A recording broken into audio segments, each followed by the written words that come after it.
Mets lose 4-2 to the Washington Nationals, and I'm not happy at all with that loss. That is a pathetic loss. That is an embarrassing loss. That is, I don't know what other words really I want to use to describe that loss, but that is a game you simply cannot lose. I know people are going to say, well, you're 3-1, you won the series. How could you complain? Because you had the sweep right in the palm of your hand, and Buck Showalter and Pete Alonso both went yoink with that and threw that away. I did not like the managing decisions in this game. Look, Pete Alonso, I know he had a couple rough plays in the inning, but some managing decisions were not great enough today to lead the Mets to a win. Before we dive further into this game here, be sure to leave a like on this video if you do enjoy. Subscribe if you guys are new, especially if you're Met fans. We recap the Met games here often on the channel. Can't guarantee everyone, but I will recap most of the games. Turn the notifications on as well so you know when I upload. But let's dive into this. So, first inning, very quick bit of work. So, today, I guess a little pregame note. Cano was in the lineup again. He played second. McNeil went back to the outfield. Starling Marte got the seat. Canha was in right field today, and then Nimmo was in center, if I'm not mistaken. I don't know why I feel like that's wrong, but yeah, no, I was right about that. But first inning, Nimmo strikes out in 3 pitches, a gross slider from Fedde to strike him out. Lindor then grounded out the second, and then Cano did as well with the shift. So quick first inning there on the Mets side of things. Unfortunately for the Nationals, it was not, as you have Carrasco get the first 2 outs, Hughes to get the Soto out, and then Nelson Cruz pops, or he crushes one, I should say, to left field, and the Nationals go up 1-0. And then Bell ended up hitting one to right field for a single. Ruiz, though, flew out, and that ended the inning. But again, the Carrasco first inning woes are back, and it does suck. But you know what? I'm not going to be too mad considering what we saw afterwards. But if he struggled the rest of the game, you bet your ass I'd be getting on him more for these first inning struggles. I don't know what it is about the first inning with him, but it is a bit ridiculous at this point, and it's beyond a laughing matter. Second inning, another quick bit of work. Alonso grounded out from Fox, making a great play at shortstop. Escobar then grounded out to first, and then Dom flew out to center field. That was the quick second inning. And then Carrasco, he had a nice second inning. He had Hernandez fly out to center. Franco grounded out to third, and then Fox struck out on a gross slider. Carrasco was feeling that slider. He was feeling that curveball. I liked what I saw there with the breaking ball from Cookie today. That was refreshing to see. And it's nice because his elbow is better. Third inning, Canha lined one to left field. Then McNeil bloop one to left field for a hit, shallow left field. Then Nito struck out on a breaking ball outside. And then Nimmo line went out to first, and unfortunately the double play was made because McNeil was advancing to second. So you waste runners on first and second with no outs. Embarrassing. This is another thing that lost the Mets the game. Timely hitting was not there today. What we've seen the past few games, timely hitting. Today, nah. Quick bit of work, though, for Cookie in his next inning. Robles grounded out to short. Hernandez grounded out to second, and then Soto flied out to center. So getting the outs with the contact. He wasn't really feeling the strikeout game today. At least for part of the game, because he did get some strikeouts afterwards, which was nice. Fourth inning, though, Lindor leads off, and he crushes one to right field for a home run to tie the game at 1. Really nice to see Lindor get a knock in the season already. I'd like to see more of that, though. I need some clutch hits from him. Cano then struck out on a high fastball. Alonso then struck out. Escobar got a double, went off the right field wall. He was thinking about going for 3 on that one, but he didn't end up going to third there. Dom then walked, and then you have Canha who hits one to right field. Soto couldn't make the diving catch. Dom went to third. Escobar came in, and it was 2-1. My question is, I don't know how Dom didn't score on that ball there, though. Dom, he should have been running on anything, so I don't get how he didn't score on that play, but it ended up being 2-1 Mets, and then McNeil popped out to end the inning. Cruz then struck out from a gross slider on the outside of the dish. Bell then flew out to left field. McNeil made a really nice sliding grab there. How about Jeff McNeil with a bit of flash in the outfield? And then Ruiz struck out on a low changeup. We go to the 5th inning. Nido, he strikes out on a breaking ball. Then Nimmo grounded out. And then Lindor walked on 4 pitches. He stole second there, which was nice to see him steal a bag. Unfortunately, Cano ended up grounding out to second in the shift as we go to the bottom of the inning. And that was a quick bit of work there again for Cookie. Gets Hernandez to fly out, Franco to ground out, and then Fox to ground out. We go to the 6th inning. Cishek in for Fedde. Boo! Alonso grounded out to third. Escobar then flew out. Dom walked on 4 pitches. Nice to see Dom look good at the dish today, despite not getting really a lot of hits, but he was walking today quite a bit. And then Hannah struck out. We go to the bottom of that inning. And then this is where the matching decision starts to get a little questionable.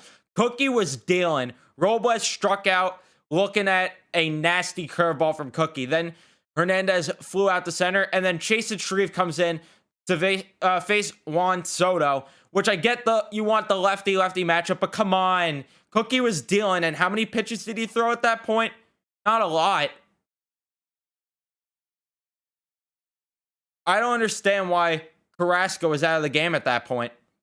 He had 72 pitches. Carrasco should have still been in the game. Let him finish that inning, at least.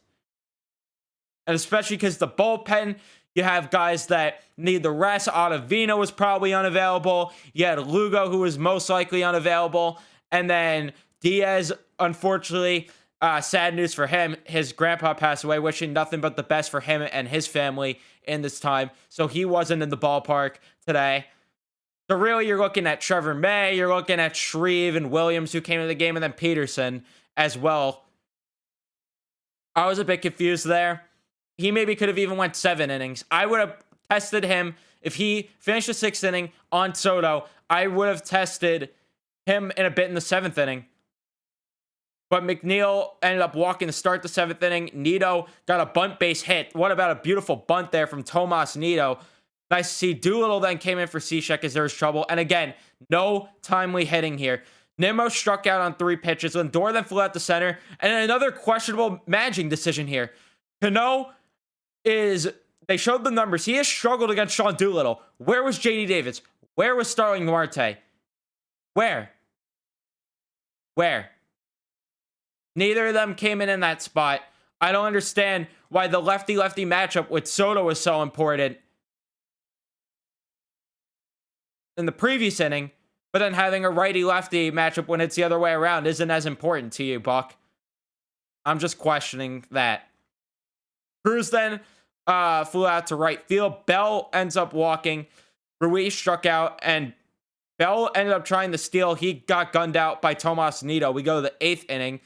Finnegan came in for Doolittle, and then Alonso hit one off of him, but he grounded out still. That was a bullet that probably was going to go up the middle there if Finnegan's body didn't block that. He stayed in the game. Escobar grounded out the first. Dom struck out, and we go to the bottom inning, and yep, here comes the Lowell Mets. The good old Lowell Mets. So, for whatever reason, Shreve stayed in to face an extra batter. He faced Yadiel Hernandez. And for whatever reason, he kept him in against him. And Hernandez hits one over Cano. And then he's on. Strange Gordon comes in the pinch run. And then here comes Trevor Williams for Shreve. I'm not going to fault Trevor Williams because, 1, the defense was abysmal. 2, Buck should not have put him in.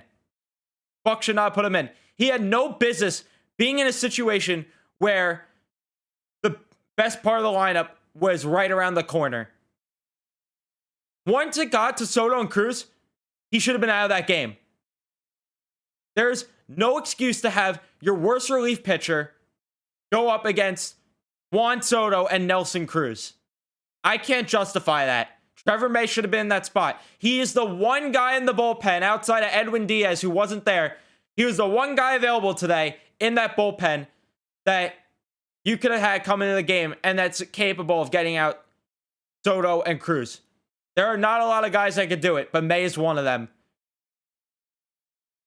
And I don't want to hear well, he had to get Trevor Williams in a game. I don't want to hear that. Because one, he didn't in a close one-run game. And two, he should... Actually, 3 reasons. 2, he should have been pulled at the point where it got to the meat of the order. Because he couldn't even get out the bottom of the Nats order, which sucks. And then the third reason is because... I don't even remember actually what I was going to say there, but I don't understand still why you have... Oh yeah, the third reason was Peterson hasn't been in a game yet this year. So what's the excuse for not putting Peterson in a game? It's a lame excuse. But let's get into that inning. Franco hit one up the middle for a single. Hernandez goes first to third. And you knew this was coming. You knew it was coming. Fox then bunts Gordon in, who was safe. Because Pete Alonso with a garbage throw home. Still no outs, and it's tied at 2.